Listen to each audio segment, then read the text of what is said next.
Chicane dans le transport en commun sur la rive sud de Montréal. Une chicane qui implique CDPQ Infra qui exploite, est connu pour son exploitation du réseau express métropolitain et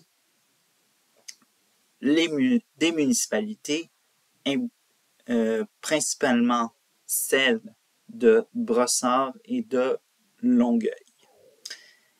Dans l'élément déclencheur, un projet de REM qui, les chances sont très minces qu'il voit le jour. Alors, une ligne qui devrait partir de la Prairie jusqu'à Boucherville. Et bien sûr, devait faire des correspondances possiblement sur l'antenne du REM de Brossard et de la ligne 4 du métro de Montréal. Ce projet a totalement déraillé en une semaine et évidemment, ne vous dites pas que ceci est la faute d'un camp ou de l'autre, c'est la faute des deux camps. Bref. Pour ajouter de l'huile sur le feu de cette situation conflictuelle, eh bien, la ministre québécoise des Transports, Geneviève Guilbeault, a, comme je l'ai dit, ajouté de l'huile sur le feu en disant que CDPQ Infra ne pouvait pas tout faire et se concentrait sur Montréal et la région de Québec.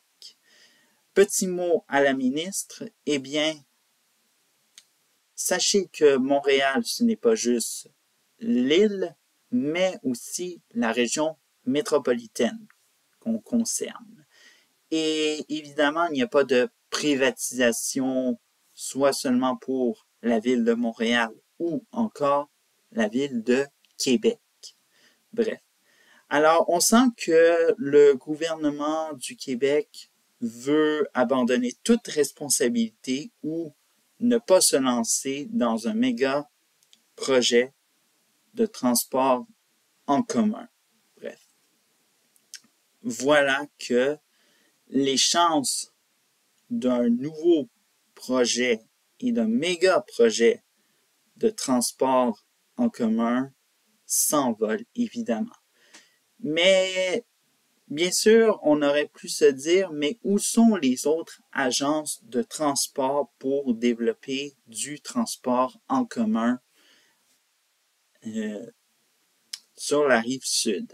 Alors donc, évidemment, dans ce qui était le projet du REM de la rive sud, il était très clair que ça marchait sur les territoires de Exo. Alors donc, Exo dans la section Richelin-Roussillon pour ce qui est de la Prairie.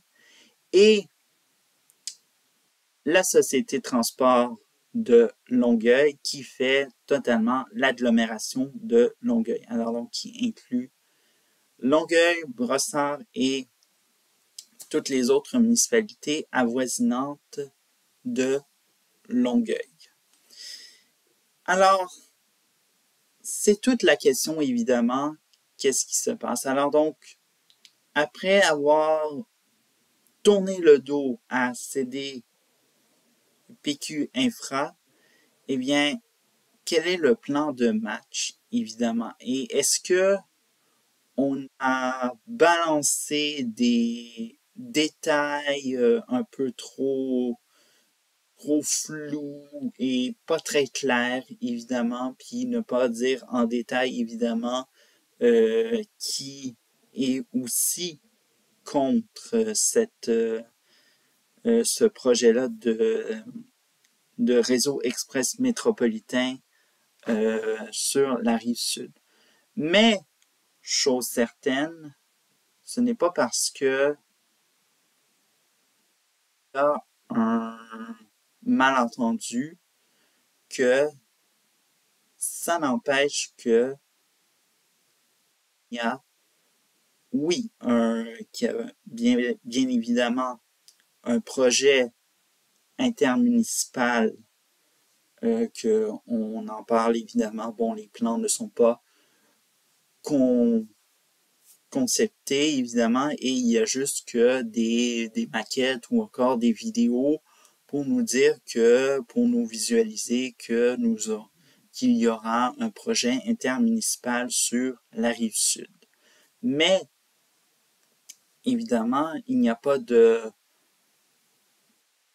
d'échéancier de fait, il n'y a pas de... Bref, il n'y a rien et il n'y a que du blablabla. Alors donc, du côté des mairesses, il est très beau de manifester aux médias sa déception, mais malheureusement, il ne faut pas prendre toujours son adversaire comme le méchant. Car des fois, on ne le sait pas, des fois, les mairesses auraient pu se retrouver dans le tort, évidemment. Tant qu'à y être pour céder PQ Infra, malheureusement, ils n'ont pas le temps, évidemment, de s'enrouler dans un autre projet de réseau express métropolitain puisqu'ils doivent terminer leur soi-disant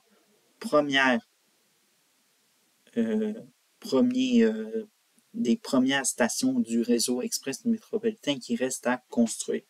Car rappelons qu'il n'y a que l'antenne de Brossard qui est inaugurée et le reste n'est pas encore inauguré et est toujours en construction. Bref. Alors, qu'est-ce qu'on peut dire d'autre, évidemment?